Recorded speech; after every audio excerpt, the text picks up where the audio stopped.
மோடி தலைமையில் நடந்த மத்திய அமைச்சரவை கூட்டத்தில் தேசிய பாதுகாப்பு ஆலோசனை அமைப்பு மாற்றம் செய்யப்பட்டது. முன்னாள் ராணுவ உயரதிகாரிகள் 7 பேர் கொண்ட இந்த புதிய தேசிய பாதுகாப்பு ஆலோசனை குழுவின் தலைவராக ரா உளவு அமைப்பின் முன்னாள் தலைவர் அலோக் ஜோஷி நியமனம் செய்யப்பட்டுள்ளார். முன்னாள் மேற்கு விமானப்படை தளபதி ஏர் மார்ஷல், முன்னாள் தெற்கு ராணுவ தளபதி AK சிங், ஓய்வு பெற்ற அதிகாரிகள் உள்ளிட்டோரும் இதில் இடம்பெற்றுள்ளனர். வங்கதேசத்தில் கடந்த ஆண்டு நவம்பரில் தேச துரோக வழக்கில் கைது செய்யப்பட்ட இந்து துறவி சின்மோய் கிருஷ்ணதாஸுக்கு அந்நாட்டு ஐகோர்ட் ஜாமீன் வழங்கியது. 6 மாதங்களுக்கு பின் கிருஷ்ணதாஸுக்கு ஜாமீன் கிடைத்ததில் அவரது ஆதரவாளர்கள் மகிழ்ச்சியடைந்துள்ளனர். வக்பு திருத்த சட்டத்திற்கு எதிர்ப்பு தெரிவித்து AIMIM தலைவரும் ஐதராபாத் லோக்சபா MPயுமான அசாதுதீன் ஓவைசி விளக்கு அணைக்கும் போராட்டத்திற்கு அழைப்பு விடுத்திருந்தார். அந்த வகையில் தன் வீட்டில் இரவு 9 மணி முதல் 9:15 மணி வரை விளக்குகளை அணைத்தார். இந்த சட்ட திருத்தத்தை எதிர்க்கும் அனைவரும் இந்த போராட்டத்தில் பங்கேற்க வேண்டும் எனவும் வலியுறுத்தினார். பஹல்காம் தாக்குதலுக்கு பின் இந்தியா பாகிஸ்தான் எல்லையில் பதற்றம் அதிகரித்துள்ளது. போர் நிறுத்த ஒப்பந்தத்தை மீறி ஜம்மு காஷ்மீரில் தொடர்ந்து தாக்குதல் நடத்தும் பாகிஸ்தானுக்கு இந்தியா கடும் கண்டனம் தெரிவித்துள்ளது. இந்திய ராணுவ செயல்பாடுகளுக்கான டைரக்டர் ஜெனரல் பாகிஸ்தான் ராணுவ டைரக்டர் ஜெனரலுடன் ஹாட்லைனில் பேச்சு நடத்தினார். ஜம்மு காஷ்மீரில் அத்துமீறல் தொடரும் பட்சத்தில் இந்தியாவின் பதிலடி பலமாக இருக்கும் என எச்சரிக்கை விடுக்கப்பட்டுள்ளது. பஹல்காம் தாக்குதலுக்கு காரணமானவர்கள் யார் என்பது தெளிவாக தெரிகிறது. இதுபோன்ற அட்டூழியங்களை இனியும் பொறுத்துக் கொள்ள முடியாது. தாக்குதலுக்கு காரணமானோர் கடுமையாக தண்டிக்கப்பட வேண்டும். இந்த விவகாரத்தில் பிரதமர் மோடி தெளிவான, விரைவான, கடினமான நடவடிக்கை எடுக்க வேண்டும். இனியும் பொறுமை காப்பதில் அர்த்தம் இல்லை என லோக்சபா எதிர்க்கட்சித் தலைவர் ராகுல் கருத்து தெரிவித்துள்ளார். மத்திய ஆப்பிரிக்காவில் அமைந்துள்ள அங்கோலா நாட்டின் அதிபர் மேனுவேல் லாரன்சோ அரசுமுறை பயணமாக இன்று இந்தியா வருகிறார். ஜனாதிபதி திரௌபதி முர்முவின் அழைப்பை ஏற்று 4ஆம் தேதி வரை நம் நாட்டில் தங்கும் லாரன்சோ மற்றும் அங்கோலா அரசு பிரதிநிதிகள் இருநாட்டு உறவுகள் குறித்து முக்கிய பேச்சு நடத்தவுள்ளனர். அதிபர் லாரன்சோ முதல் முறையாக இந்தியா வருகிறார். 38 ஆண்டுகளுக்கு பின் இந்தியாவுக்கு வரும் அங்கோலா அதிபர் என்ற பெருமையையும் பெற்றுள்ளார். பஹல்காம் பயங்கரவாத தாக்குதலுக்கு கடும் கண்டனத்தை பதிவு செய்த குவைத் அரசு பயங்கரவாதத்திற்கு எதிரான நிலைப்பாட்டில் இந்தியாவுக்கு ஆதரவு தெரிவிப்பதாக அறிவித்தது. இந்நிலையில் குவைத் வெளியுறவு அமைச்சர் அப்துல்லா அலியுடன் நம் வெளியுறவு அமைச்சர் ஜெய்சங்கர் போனில் பேசினார். பயங்கரவாதத்திற்கு எதிராக இந்தியாவின் பக்கம் துணை நிற்கும் குவைத்துக்கு நன்றி கூறினார்.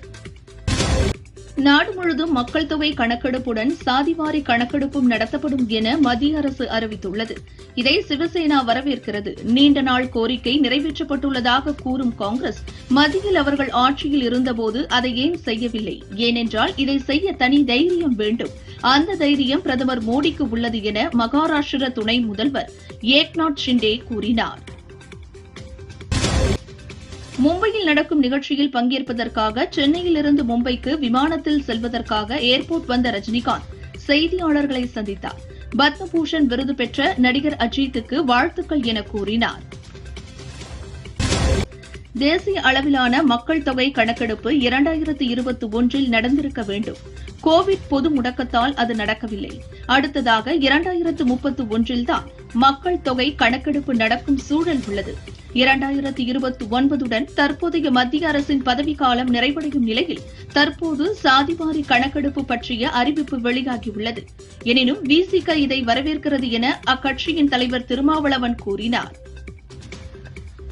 இந்தியா பாகிஸ்தான் விவகாரத்தை நாங்கள் உன்னிப்பாக கவனித்து வருகிறோம். வெளியுறவுத்துறை மட்டுமின்றி பல்வேறு அளவுகளிலும் இருநாட்டு அரசுகளிடம் பேச உள்ளோம் என அமெரிக்க அரசின் செய்தி தொடர்பாளர் டாமி ப்ரூஸ் கூறினார். அமெரிக்க பாதுகாப்புத்துறை செயலாளர் மார்கோ ரூபியோ இன்னும் ஓரிரு தினங்களில் இந்தியா பாகிஸ்தான் வெளியுறவு மந்திரிகளுடன் பேசுவார் என்றும் தெரிவித்தார். சிந்து நதி ஒப்பந்தத்தை இந்தியா நிறுத்தி வைத்த நடவடிக்கை காரணமாக பாகிஸ்தானில் செனாப் நதி வறண்டு காட்சியளிக்கும் செயற்கைக்கோள் படம் வெளியாகியுள்ளது. இந்தியாவை சீண்டி பார்த்த பாகிஸ்தானுக்கு இதுவே தக்க பதிலடி என நெட்டிசன்கள் தெரிவித்து வருகின்றனர். பெஹல்காமில் நடந்த காட்டுமிராண்டித்தனமான தாக்குதலில் 26 அப்பாவி இந்தியர்கள் பலியாகினர். தொடர்ந்து பயங்கரவாத அமைப்புகளுக்கு ஆதரவளித்தல், பயிற்சி அளித்தல், நிதியளித்தல் ஆகியவற்றை பாகிஸ்தான் நீண்ட காலமாக செய்து வருவதை அந்நாட்டு பாதுகாப்பு அமைச்சர் கவாஜா ஆசிப் கடந்த வாரம் வெளிப்படையாக ஒப்புக்கொண்டு பேசியிருந்தார். இந்நிலையில் பயங்கரவாதிகளுக்கு ஆதரவளித்ததை வெளிப்படையாக ஒப்புக்கொண்ட கவாஜா ஆசிப்பின் எக்ஸ் வலைதள பக்கத்திற்கு மத்திய அரசு தடை விதித்துள்ளது. 36 மணி நேரத்திற்குள் இந்தியா சர்ஜிக்கல் ஸ்ட்ரைக் தாக்குதல் நடத்தலாம் என நம்பகமான உளவுத்துறை தகவல் கிடைத்துள்ளதாக பாகிஸ்தான் அமைச்சர் அட்டாயுல்லா தரார் தெரிவித்துள்ளார். பிராந்தியத்தில் ஏதேனும் கடுமையான விளைவுகள் ஏற்பட்டால் அதற்கு இந்தியா பொறுப்பேற்க வேண்டும் என்றும் கூறியுள்ளார். டில்லியில் பிரதமர் மோடி தலைமையில் மத்திய அமைச்சரவை கூட்டம் நடந்தது. கூட்டத்தில் இந்தியாவில் ஜாதிவாரி கணக்கெடுப்பு நடத்த மத்திய அமைச்சரவை ஒப்புதல் அளித்துள்ளது. அடுத்து நடக்கும் மக்கள் தொகை கணக்கெடுப்பில் ஜாதியும் சேர்க்கப்படும் என அறிவிக்கப்பட்டுள்ளது. மத்திய அரசின் மக்கள் தொகை கணக்கெடுப்பின் போதே ஜாதிவாரி கணக்கெடுப்பு எடுக்கப்படும் என்று அறிவித்திருப்பதை மிகுந்த மகிழ்ச்சியோடு வரவேற்கிறேன். பிரதமர் மோடிக்கு அதிமுக சார்பில் பாராட்டுகளையும் வாழ்த்துக்களையும் தெரிவித்துக் கொள்கிறேன் என அதிமுக பொதுச் செயலாளர் பழனிசாமி தெரிவித்துள்ளார். 93 ஆண்டுகளுக்கு பிறகு மத்திய அரசால் ஜாதிவாரி கணக்கெடுப்பு நடத்தப்படுவதை மனதார வரவேற்கிறேன் எனவும் தெரிவித்தார். மக்கள் தொகை கணக்கெடுப்போடு ஜாதிவாரி கணக்கெடுப்பு நடத்தப்படும் என்று மத்திய அரசு அறிவித்திருப்பது வரவேற்கத்தக்கது. இந்தியாவில் சமூக நீதியை நிலைநிறுத்த வகை செய்யும் இந்த முடிவு மிகவும் சிறப்பானது. ஜாதிவாரி கணக்கெடுப்பு பாமகவின் 30 ஆண்டுகளுக்கும் மேலான முயற்சிக்கு கிடைத்த பலன். பிரதமர் மோடிக்கு என் நன்றிகளையும் பாராட்டுகளையும் தெரிவித்துக் கொள்கிறேன் என பாமக நிறுவனர் ராமதாஸ் தெரிவித்துள்ளார். நமது நாட்டிலேயே இருந்து கொண்டு இன்னொரு நாட்டிற்கு ஆதரவாக பேசுவது தேச துரோக செயல் என பாரதிய ஜனதா தமிழக தலைவர் நயினார் நாகேந்திரன் தெரிவித்தார். பாகிஸ்தானியர்களே எங்களுக்கு இந்த நாடு வேண்டாம், எங்களுக்கு மோடி வேண்டும் என்று சொல்லுவதை பத்திரிகையில் பார்த்திருப்பீர்கள். ஆனால் நமது நாட்டில் இருந்து கொண்டே நமக்கு எதிராக பேசக்கூடிய அரசியல்வாதிகளை என்ன சொல்ல முடியும்? தேச விரோதிகள் என்றுதான் சொல்ல முடியும் என அவர் கூறினார். ஆந்திராவின் மங்களகிரியில் பஹல்காமில் நடந்த பயங்கரவாத தாக்குதலில் உயிரிழந்த 26 பேருக்காக நினைவேந்தல் நிகழ்ச்சி நடைபெற்றது. துணை முதல்வர் பவன் கல்யாண் இதில் கலந்து கொண்டு பேசினார். பயங்கரவாதத்திற்கும் பாகிஸ்தானுக்கும் ஆதரவாக பேசுபவர்கள் அங்கு செல்ல வேண்டும் என்று தெரிவித்தார். காஷ்மீர் இந்தியாவின் ஒரு பகுதி என்றும் பயங்கரவாதத்தை ஒற்றுமையாக எதிர்ப்பது முக்கியம் என்றும் கூறினார். எதிர்க்கட்சி கூட்டணியை ஒரு கை பார்ப்போம் என்ற முடிவில்தான் இருக்கிறோம் என சென்னை அண்ணா அறிவாலயத்தில் நடந்த நிகழ்ச்சி ஒன்றில் முதல்வர் ஸ்டாலின் தெரிவித்துள்ளார். எத்தகைய கூட்டணி வந்தாலும் நமது வெற்றியை யாராலும் தடுக்க முடியாது. மற்ற மாநிலங்களுக்கு மட்டுமல்ல, உலகத்துக்கே எடுத்துக்காட்டான ஆட்சியை திமுக நடத்திக் கொண்டிருக்கிறது. 2026ஆம் ஆண்டிலும் திராவிட மாடல் ஆட்சிதான் அமையும் என பேசியுள்ளார். தெலங்கானாவில் பட்டாசு ஆலையில் ஏற்பட்ட வெடி விபத்தில் 3 தொழிலாளர்கள் பலியாயினர். 5 பேர் காயமடைந்தனர். விபத்து குறித்து விசாரிக்கப்படுகிறது. பாரதிய ஜனதா தாவேகா கூட்டணி பேச்சுவார்த்தை குறித்து பேச்சு நடப்பதாக எனக்கு தெரியாது என பாரதிய ஜனதா மாநில தலைவர் நயினார் நாகேந்திரன் காஞ்சிபுரத்தில் செய்தியாளர்களிடம் கூறினார். நேற்று பிரதமர் மோடியையும் மத்திய அமைச்சர் அமித் ஷாவையும் சந்தித்தேன். இன்று செய்தியாளர்களாகிய உங்களை சந்திக்கிறேன். நாளை கோட்டையில் சந்திப்போம். திமுக ஆட்சி விரைவில் அகற்றப்படும் என்றும் கூறினார். கோவையில் நடந்த வாக்குச்சாவடி முகவர்களின் கருத்தரங்கில் கலந்து கொள்ள வந்த என்னை உங்கள் அளவு கடந்த அன்பால் நனைய வைத்தீர்கள். I love you Kovai and Kongu தங்கம் என தாவேக தலைவர் விஜய் நெகிழ்ச்சியுடன் கூறியுள்ளார். அன்பை காட்டும் உங்களுக்கும் மக்களுக்கும் உண்மையான மக்களாட்சியையும் உண்மையான ஜனநாயக அதிகாரத்தையும் மீட்டுத் தருவதுதான் நாம் காட்டும் அன்பு காணிக்கையாக இருக்கும். 2026 சட்டசபை தேர்தல் வெற்றியால் இதை நிச்சயம் நிறைவேற்றி காட்டுவோம் என்றும் தெரிவித்துள்ளார். கோவையில் தாவைக்காவினர் சிலர் நடந்து கொண்ட விதம் கவலை அளிப்பதாக அக்கட்சியின் தலைவர் விஜய் தெரிவித்துள்ளார். தலைக்கவசமின்றி டூவீலரில் வேகமாக பின்தொடர்ந்தது, பாதுகாப்பு குழுவினரை மீறி வாகனத்தின் மீது ஏறுவது, குதிப்பது போன்ற செயல்களில் ஈடுபட்டது கவலை அளிப்பதாக விஜய் தெரிவித்தார். நம்ம அரசியலில் கடமை, கண்ணியம், கட்டுப்பாடோடு சுய ஒழுக்கத்துடன் இருக்க வேண்டும் என தொண்டர்களுக்கு அட்வைஸ் கூறினார். தமிழக வெற்றிக் கழகத்தின் தலைமை ஒழுங்கு நடவடிக்கை குழு மற்றும் மண்டல ஒழுங்கு நடவடிக்கை குழுக்களை அக்கட்சியின் தலைவர் விஜய் நியமனம் செய்துள்ளார். கட்சியின் கொள்கை குறிக்கோளுக்கு எதிராக செயல்படுவோர் மீது அக்குழு ஒழுங்கு நடவடிக்கை எடுக்கும் என்று தெரிவிக்கப்பட்டுள்ளது. தேமுதிக இளைஞரணி செயலாளராக விஜயபிரபாகர் நியமனம் செய்யப்படுவதாக அக்கட்சியின் பொதுச் செயலாளர் பிரேமலதா அறிவித்துள்ளார். கூட்டணி தொடர்பான அறிவிப்பு உரிய நேரத்தில் வெளியாகும் என தேமுதிக பொதுச் செயலாளர் பிரேமலதா தெரிவித்துள்ளார். மேலும் அடுத்த ஆண்டு ஜனவரி 9ஆம் தேதி கடலூரில் தேமுதிக மாநாடு நடத்தப்படும் என அறிவித்துள்ளார். சின்ன வயதிலிருந்தே நான் எதற்கும் நோ சொன்னதில்லை. எந்த பதவியையும் நோ சொல்லாமல் பயப்படாமல் ஏற்றுக்கொண்டேன். இந்த பதவியையும் அப்படித்தான் ஏற்றுக்கொண்டேன் என தேமுதிக இளைஞரணி செயலாளர் விஜயபிரபாகரன் தெரிவித்தார். தொண்டர்களின் விருப்பத்திற்கு மதிப்பளித்து பொதுச் செயலாளர் இந்த பதவியை எனக்கு கொடுத்துள்ளார். பொறுத்திருந்து பாருங்கள், எங்கள் செயல்பாட்டை காண்பிக்கிறோம் என்றார். மத்திய அரசு பல தடைகளை ஏற்படுத்துவதாக முதல்வர் ஸ்டாலின் சொல்கிறார். ஆனால் மத்திய அரசு எந்த தடையும் கொண்டு வரவில்லை. மாநில அரசுதான் மின்தடையை ஏற்படுத்திக் கொண்டிருக்கிறது என பாரதிய ஜனதா மூத்த தலைவர் தமிழிசை சொன்னார். முதலில் பகலில் ஓடிக்கொண்டிருந்த அணில் தற்போது இரவிலும் ஓடுகிறதா? இரவில் ஓடும் அணிலை கண்டுபிடித்து மின்தடையை சரி செய்ய வேண்டும் என்றும் தெரிவித்தார். புதுச்சேரி புது பஸ் ஸ்டாண்ட் திறப்பு விழாவிற்கு கவர்னர் முட்டுக்கட்டை போடுகிறார் என புதுச்சேரி அதிமுக செயலாளர் அன்பழகன் தெரிவித்தார். சட்டசபை தேர்தல் நெருங்கி வரும் வேளையில் கூட்டணியில் உள்ள புதுச்சேரி முதல்வர் ரங்கசாமியை பாரதிய ஜனதா பலகீனப்படுத்துகிறது என அவர் குற்றம் சாட்டினார். அமெரிக்க அதிபர் டொனால்டு டிரம்ப் ஜனவரி 20ஆம் தேதி இரண்டாவது முறை பதவியேற்றதைத் தொடர்ந்து தனது முதல் 100 நாட்களை கொண்டாட மெக்சிகனில் மக்கள் கூட்டத்தில் பேசினார். அப்போது பேசிய அவர் 100 ஆண்டுகளில் இல்லாத மாற்றத்தை 100 நாட்களில் கொண்டு வந்துள்ளோம் என கூறினார். உரையின் முடிவில் பிரபலமான YMCA பாடலுக்கு அவர் நடனமாடிய காட்சி இணையத்தில் வைரலாகி உள்ளது. டிரம்ப் ஆதரவாளர்கள் அவரை உற்சாகமாக வரவேற்றனர்.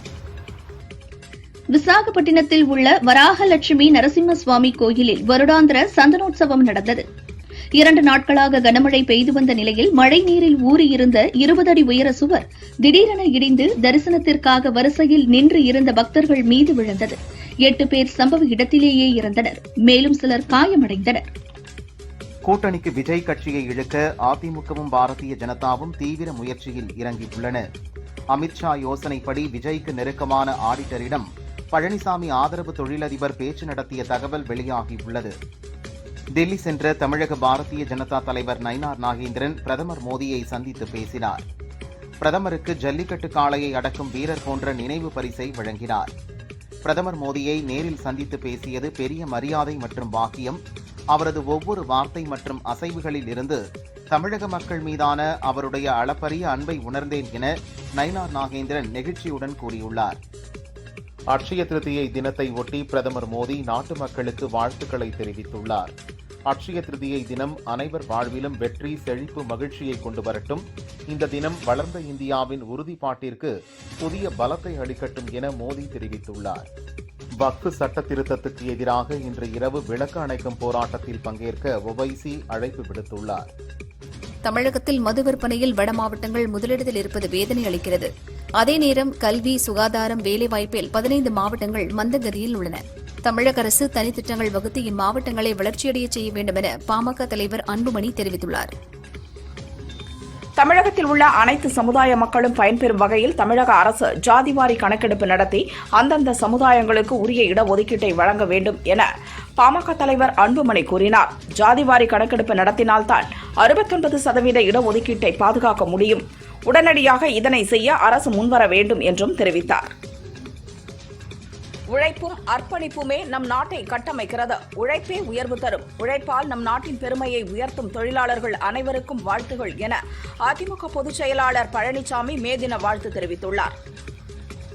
தருமபுரி மாவட்டம் பாலக்கோடு அருகே நடந்த தேமுதிக செயற்குழு மற்றும் பொதுக்குழு கூட்டத்தில் தேமுதிக இளைஞரணி செயலாளராக விஜய் பிரபாகரன் நியமிக்கப்பட்டார். அக்ஷய திருதியை நாளான இன்று விஜயகாந்தின் மோதிரத்தை பிரேமலதா விஜய் பிரபாகரனுக்கு அணிவித்து மகிழ்ச்சியை தெரிவித்தார். சென்னை ஹைகோர்ட் மற்றும் அதன் மதுரை கிளைக்கு மே 1 முதல் ஜூன் 1 வரை கோடை விடுமுறை அறிவிக்கப்பட்டுள்ளது. இந்த காலகட்டத்தில் ஒவ்வொரு வாரமும் திங்கள் மற்றும் செவ்வாய்க்கிழமைகளில் மனு தாக்கல் செய்யலாம் என்று அறிவிக்கப்பட்டுள்ளது. டாஸ்மாக் நிறுவனத்தில் நடந்த ஊழல் தொடர்பாக மதுபானங்கள் விநியோகம் செய்யும் கோவை நரசிம்மநாயக்கன் பாளையத்தில் செயல்படும் சிவா டிஸ்டிலரிஸ் நிறுவனத்தின் நிர்வாகிகளுக்கு அமலாக்கத்துறை அதிகாரிகள் சம்மன் அனுப்பி விசாரித்தனர். இதன் தொடர்ச்சியாக MGM மற்றும் கால்ஸ் மதுபான நிறுவனங்களுக்கும் அமலாக்கத்துறை அதிகாரிகள் சம்மன் அனுப்பியுள்ளனர். கொல்கத்தாவில் நிகழ்ந்த தீ விபத்தில் 3 தமிழர்கள் உட்பட பலர் உயிரிழந்த செய்தி மிகுந்த வேதனை அளிப்பதாக அதிமுக பொதுச் செயலாளர் பழனிசாமி கூறியுள்ளார். பலியானவர்களின் குடும்பங்களுக்கு ஆழ்ந்த இரங்கலையும் வருத்தங்களையும் தெரிவித்துக் கொள்கிறேன். படுகாயமடைந்தோர் விரைவில் குணமடைய இறைவனை பிரார்த்திப்பதாகவும் தெரிவித்துள்ளார். கோவை சிங்காநல்லூர் காவல் நிலையத்திற்கு எதிரே பாதாள சாக்கடை கட்டும் பணிக்காக தோண்டப்பட்டிருந்த குழியில் அவ்வழியாக வந்த அரசு பஸ்ஸின் பின் டயர் சிக்கிக் கொண்டது. பஸ்ஸில் இருந்த பயணிகளை பத்திரமாக வெளியேற்றப்பட்டனர். சம்பவ இடத்திற்கு விரைந்து வந்த போலீசார் மற்றும் போக்குவரத்து ஊழியர்கள் பஸ்ஸை மீட்கும் பணியில் ஈடுபட்டனர்.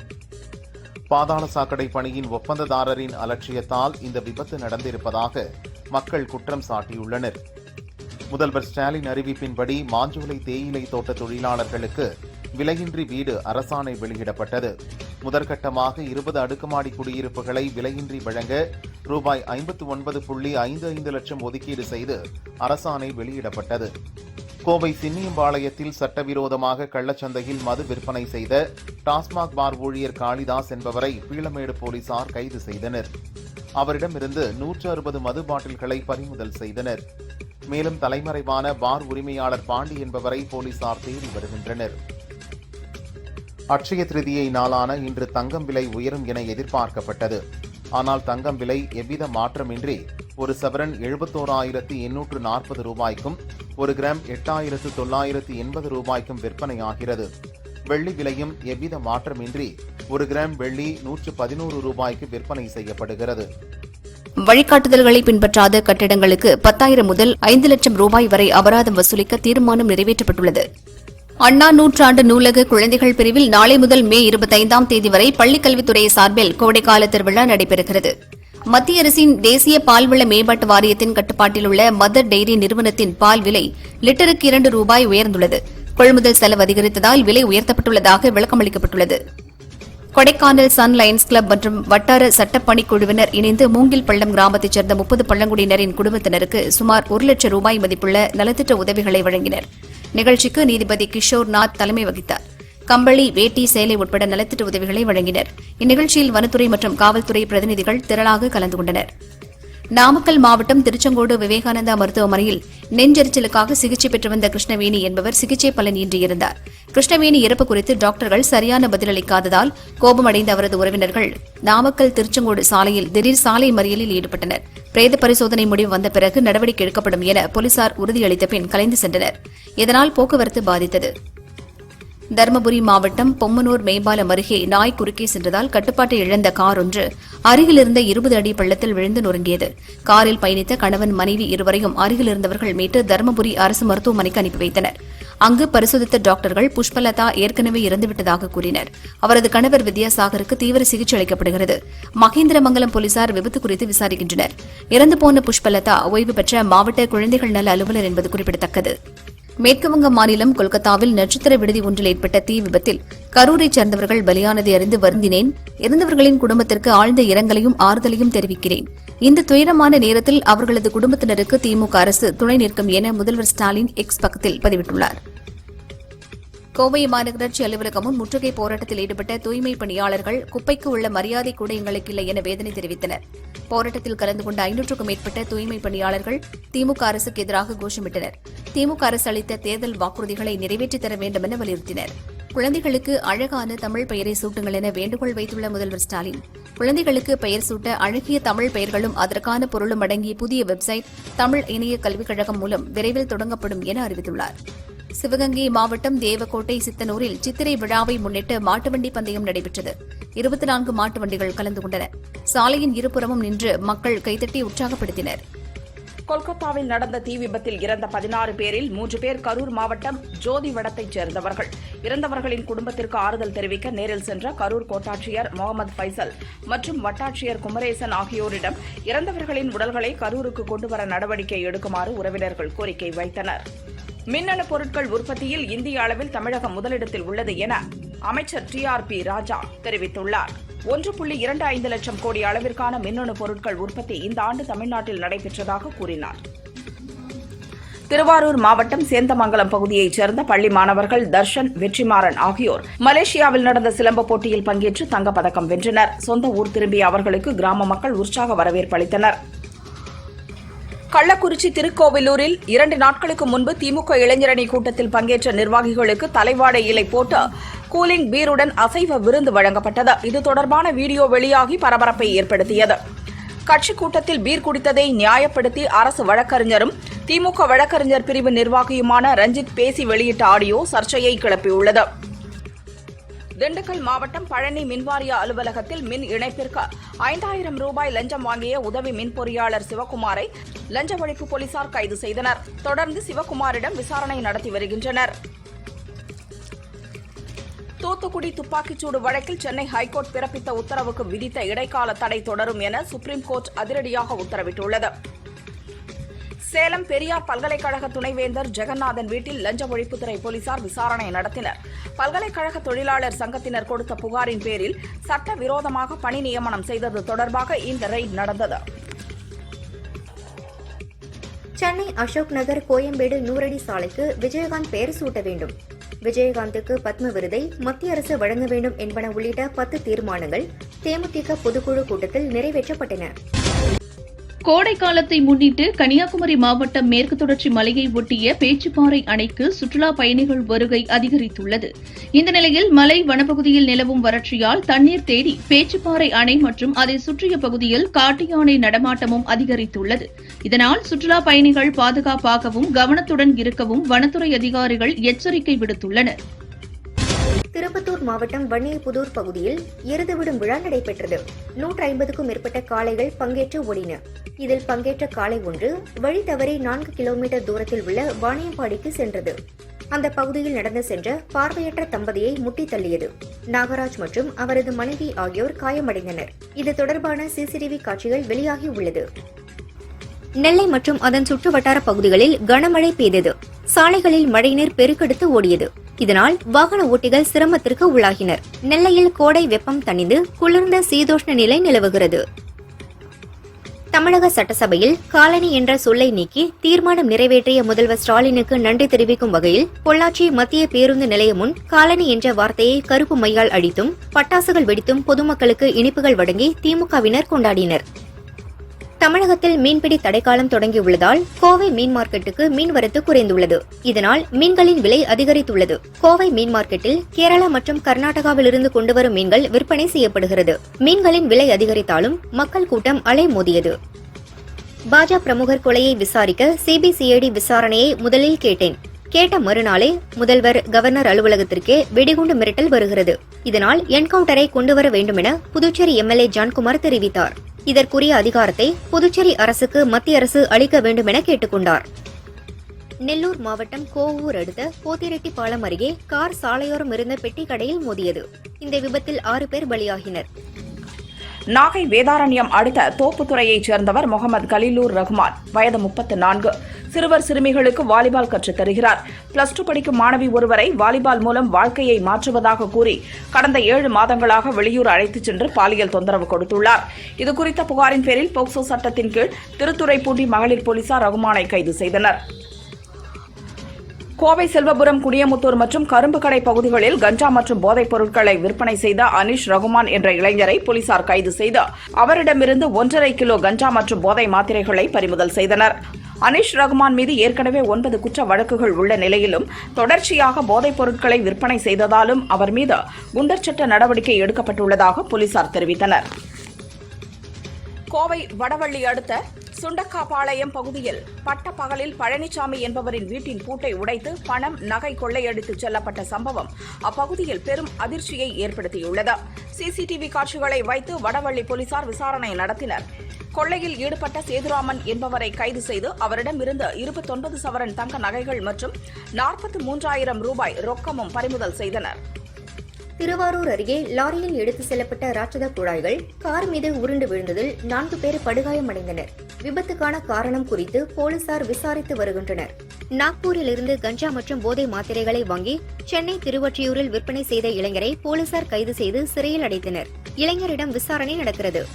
ஆந்திர மாநிலம் விசாகப்பட்டினத்தில் உள்ள சிம்மாச்சலம் அப்பன்னசாமி கோயிலில் வருடாந்திர சந்தன உற்சவ விழா நடந்தது. மூலவர் வராகலட்சுமி நரசிம்மசாமி ஆண்டில் ஒருமுறை மட்டும் சந்தன காப்பு அலங்காரம் இல்லாமல் நிஜரூப தரிசனத்தில் காட்சியளிப்பார்.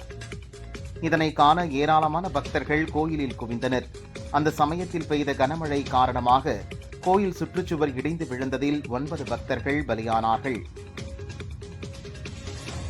கொல்கத்தாவின் பால்பட்டி மச்சுவா அருகே உள்ள ஒரு ஹோட்டலில் திடீரென தீ விபத்து ஏற்பட்டது. தீயணைப்பு வீரர்கள் பல மணி நேரம் போராடி தீயை அணைத்தனர். இந்த தீ விபத்தில் 14 பேர் உடல் கருகி பலியானார்கள். இதில் கரூர் மாவட்டத்தை சேர்ந்த தொழிலதிபர் பிரபு, குழந்தைகள் என 3 பேரும் அடங்குவர். எல்லையில் பாகிஸ்தான் ராணுவம் 6வது நாளாக துப்பாக்கிச் சூடு இந்திய வீரர்கள் பதிலடி கொடுத்து வருகின்றனர். விசாகப்பட்டினத்தில் சுவர் இடிந்து 8 பேர் பலியானவர்களின் குடும்பத்தினருக்கு முதல்வர் சந்திரபாபு நாயுடு 25 லட்சம் இழப்பீடு அறிவித்துள்ளார். பஹல்காம் தாக்குதலை தொடர்ந்து இந்தியாவிற்கும் பாகிஸ்தானுக்கும் இடையே பதற்றமான சூழல் நிலவுகிறது.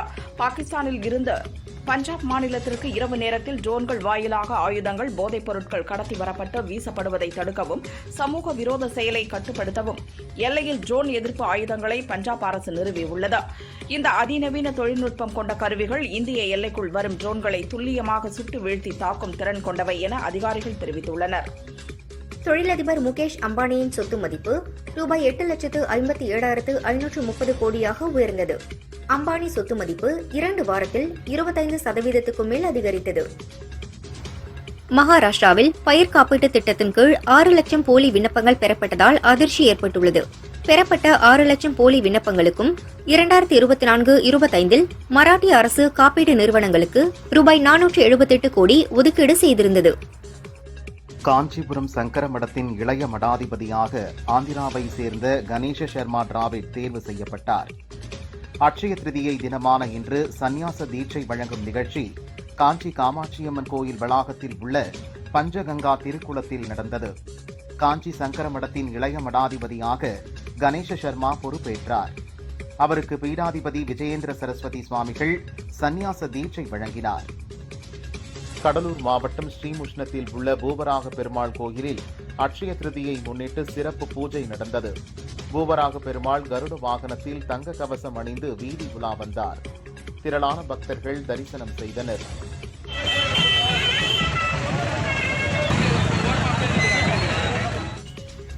கன்னியாகுமரி மாவட்டம் பாலப்பள்ளம் கிருஷ்ணபகை சமுதாய ஸ்ரீ தர்மசாஸ்தா கோயில் சித்திரை கொடை விழா மற்றும் கும்பாபிஷேகம் விமர்சையாக நடைபெற்றது. விழாவில் வெள்ளிமலை சைதன்யானந்த ஜி மகாராஜ் சுவாமிகள் உட்பட திரளான பக்தர்கள் பங்கேற்றனர். தென்காசி மாவட்டம் கீழப்புலியூர் தம்பிராட்டி அம்மன் கோயில் சித்திரை தேரோட்டம் விமரிசையாக நடைபெற்றது. அலங்கரிக்கப்பட்ட தேரில் சிறப்பு அலங்காரத்தில் அம்மன் எழுந்தருளினார். ஆயிரக்கணக்கான பக்தர்கள் தேரை வடம் பிடித்து இழுத்தனர். திருச்சி லால்குடி மேட்டுப்பட்டி செல்லாண்டியம்மன் கோயில் கும்பாபிஷேக விழா விமரிசையாக நடைபெற்றது. வேத விற்பனர்கள் விமான கலசத்தில் புனித நீரூற்ற கும்பாபிஷேகம் நடைபெற்றது. திரளான பக்தர்கள் கலந்து கொண்டனர். ராமநாதபுரம் வழுதூர் உடைச்சியார் வலசை ஸ்ரீ காடுகன்னி ஐயனார் மற்றும் பரிவார தெய்வங்களின் கும்பாபிஷேக விழா விமரிசையாக நடைபெற்றது. சிவாச்சாரியார்கள் வேத மந்திரங்கள் முழங்க கும்பத்தில் புனித நீரூற்றி கும்பாபிஷேகம் நடந்தது. ஆயிரக்கணக்கான மக்கள் கும்பாபிஷேக விழாவில் கலந்து கொண்டனர். தேனி மாவட்டம் சின்னமனூர் ஓடைப்பட்டி காமாட்சி அம்மன் கோயில் பூக்குழி இறங்கும் விழா விமரிசையாக நடைபெற்றது. காப்பு கட்டி விரதமிருந்த பக்தர்கள் நகரின் முக்கிய வீதி வழியாக ஊர்வலமாக வந்து பூக்குழியில் இறங்கி தங்களது நேர்த்தி கடனை செலுத்தினார்கள். ஆயிரக்கணக்கான பக்தர்கள் விழாவில் கலந்து கொண்டனர். திருப்பதி ஏழுமலையான் கோயிலில் விஐபி தரிசனத்தில் இலங்கையின் முன்னாள் ஜனாதிபதி நந்தசேனா கோத்தபய ராஜபக்ஷ, இந்திய கிரிக்கெட் வீரர்கள் ரஜத் படிதார் மற்றும் ஜிதேஷ் சர்மா, ஸ்ரேயங்கா பாட்டீல் ஆகியோர் சாமி தரிசனம் செய்தனர். அவர்களுக்கு தேவஸ்தான அதிகாரிகள் கோயில் வளாகத்தில் உள்ள ரங்கநாதர் மண்டபத்தில் தீர்த்த பிரசாதங்களை வழங்கி வேத பண்டிதர்கள் மூலம் வேத ஆசீர்வாதம் செய்து வைத்தனர். தஞ்சை பெரிய கோயில் சித்திரை திருவிழா கடந்த 23ஆம் தேதி கொடியேற்றத்துடன் துவங்கியது. முக்கிய நிகழ்வான தேரோட்டம் மே 7 நடக்கிறது. இதற்காக பந்தக்கால் நடும் நிகழ்ச்சி வெகு விமரிசையாக நடந்தது. திரளான பக்தர்கள் பங்கேற்று சாமி தரிசனம் செய்தனர். புதுச்சேரி திருக்கனூரில் உள்ள முத்துமாரியம்மன் கோவில் கும்பாபிஷேகம் கோலாகலமாக நடந்தது. கவர்னர் கைலாஷ்நாதன், உள்துறை அமைச்சர் நமச்சிவாயம் உட்பட ஏராளமான பக்தர்கள் பங்கேற்று சாமி தரிசனம் செய்தனர். திருச்சி திருவெண்ணாவநல்லூர் ஜோதீஸ்வரி சமேத ஜோதிர்லிங்கேஸ்வரர் கோயிலில் 19ஆம் ஆண்டு கல்யாண உற்சவம் விமரிசையாக நடந்தது. திரளான பக்தர்கள் கலந்து கொண்டனர். கொடைக்கானலில் சின்னூர் காலனி மற்றும் பெரியூர் ஆகிய கடைக்கோடி மலை கிராமங்களில் தேவையான அடிப்படை வசதிகள் இல்லை. இதனால் உடல்நிலை பாதிக்கப்பட்டால் சிகிச்சை பெற 10 கிலோமீட்டர் தூரம் டோலியில் சுமந்து செல்லும் நிலை உள்ளது. அடிப்படை வசதிகளை செய்து தர அப்பகுதி மக்கள் கோரிக்கை விடுத்துள்ளனர். தென்காசி மாவட்டம் செங்கோட்டை ஸ்ரீ முப்பொடாதி அம்மன் கோயில் கொடை விழா விமரிசையாக நடந்தது. காப்பு கட்டிய பக்தர்கள் தீ மிதித்து அக்னிச்சட்டி எடுத்து வந்து நேர்த்திக்கடன் செலுத்தினர். ஸ்ரீ முப்பொடாதி அம்மன் அலங்கரிக்கப்பட்ட சப்பரத்தில் எழுந்தருளி வீதி உலா வந்தார். திரளான பக்தர்கள் கலந்து கொண்டனர். இந்தியாவுடனான வரி பேச்சுவார்த்தை சிறப்பாக நடந்து வருகிறது. அமெரிக்க இந்தியா வர்த்தக பேச்சுவார்த்தைகளில் முன்னேற்றம் ஏற்பட்டுள்ளது. விரைவில் வர்த்தக ஒப்பந்தம் ஏற்படும் என அமெரிக்க அதிபர் ட்ரம்ப் கூறினார். 90 நாள் வரி இடைநிறுத்தத்தின் போது ஆப்பிரிக்காவிற்கு சென்று ஆஸ்திரேலிய அதிகாரிகளுடன் பேச்சுவார்த்தை நடத்த திட்டமிட்டுள்ளேன். அதை அறிவிக்க அந்நாட்டின் ஒப்புதலுக்காக காத்திருக்கிறேன் என்றும் தெரிவித்தார். திண்டுக்கல் மலையடிவார பத்ரகாளியம்மன் கோவில் சித்திரை விழா கொடியேற்றம் விமரிசையாக நடந்தது. கொடிமரத்தில் அம்மன் உருவம் பொறித்த கொடி ஏற்றப்பட்டது. தொடர்ந்து தர்பை கொடிமரத்திற்கு 16 வகையான அபிஷேகங்கள் செய்யப்பட்டன. நிகழ்வில் திரளான பக்தர்கள் கலந்து கொண்டனர். சசிகுமார் சிம்ரன் இணைந்து நடித்துள்ள டூரிஸ்ட் ஃபேமிலி திரைப்படம் நாளை வெளியாக உள்ளது. திரைப்படம் வெளியாவதை முன்னிட்டு சிறுவாபுரி முருகன் கோயிலில் நடிகர் சசிகுமார் இன்று சாமி தரிசனம் செய்தார். தொடர்ந்து கோயிலுக்கு வந்த பக்தர்கள் அவருடன் செல்ஃபி எடுத்து மகிழ்ந்தனர். நடிகர் அஜித்குமார் நேற்று விமான நிலையத்தில் கூட்டத்திற்கிடையே வந்தபோது ஏற்பட்ட தள்ளுமுள்ளு காரணமாக அவரது காலில் சிறிய அளவில் அடிபட்ட நிலையில் சென்னை கிரீன் சாலையில் உள்ள அப்போலோ மருத்துவமனையில் பரிசோதனை நடந்தது. பிசியோ சிகிச்சை பெற்றதாக தகவல் வெளியாகியுள்ளது. நடிகர் ரஜினிகாந்த் மனைவி லதாவின் பள்ளியில் நடந்த நிகழ்ச்சியில் வீடியோ மூலம் உரையாற்றினார். அப்போது அவர் இந்திய இளைஞர்கள் மேற்கத்திய கலாச்சாரத்தில் மூழ்கி உள்ளதாக தெரிவித்தார். வெளிநாட்டினரே மேற்கத்திய கலாச்சாரம் வேண்டாம் என இந்திய கலாச்சாரத்தை தேடி வருகின்றனர். நமது நாட்டின் கலாச்சாரம் பாரம்பரியத்தை இளைஞர்களிடம் கொண்டு சேர்க்க வேண்டும். செல்போன் யுகத்தில் இளைஞர்களுக்கு பாரத நாட்டின் கலாச்சாரம் தெரியவில்லை என்றும் ரஜினிகாந்த் கூறினார். பத்மபூஷன் விருது பெற்ற அஜித் ஆங்கில செய்தி சேனலுக்கு பேட்டியளித்தார்.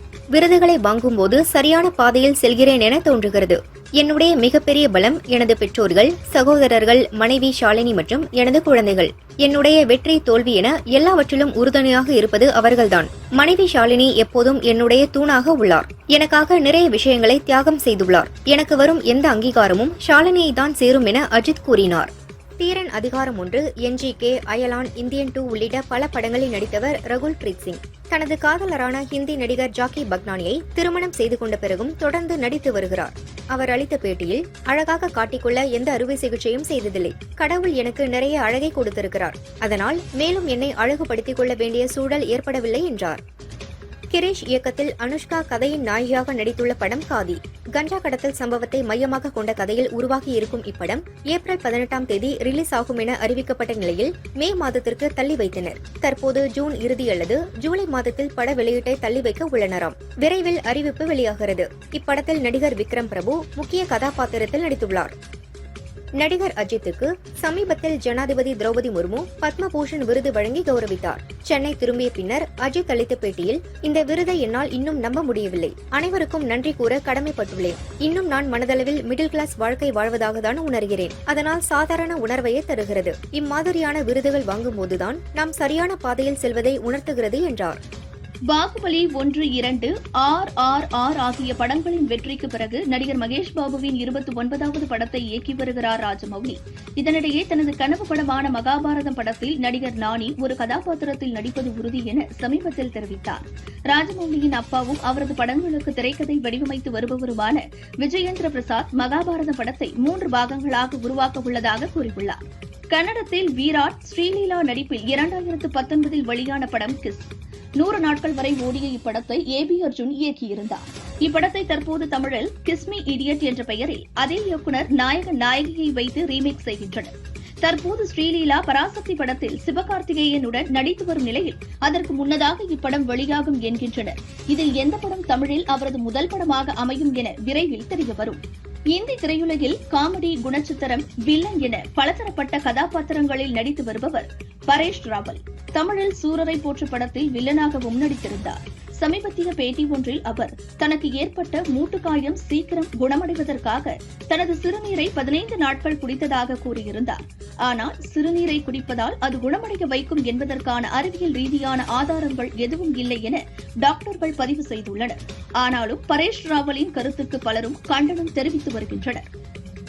சுதந்திர போராட்ட வீரரும் சுதேசி இயக்கத்தின் முன்னோடியுமான வ.உ. சிதம்பரத்தின் வாழ்க்கையை மையமாக கொண்டு AI தொழில்நுட்பத்தின் உதவியுடன் நாவா என்ற திரைப்படம் உருவாகி வருகிறது. அரண் நிறுவனம் தயாரிக்க பார்கவன் சோழன் இயக்குகிறார். இப்படத்தின் ஃபர்ஸ்ட் லுக் போஸ்டரை மதுரை ஆதினம் வெளியிட்டார்.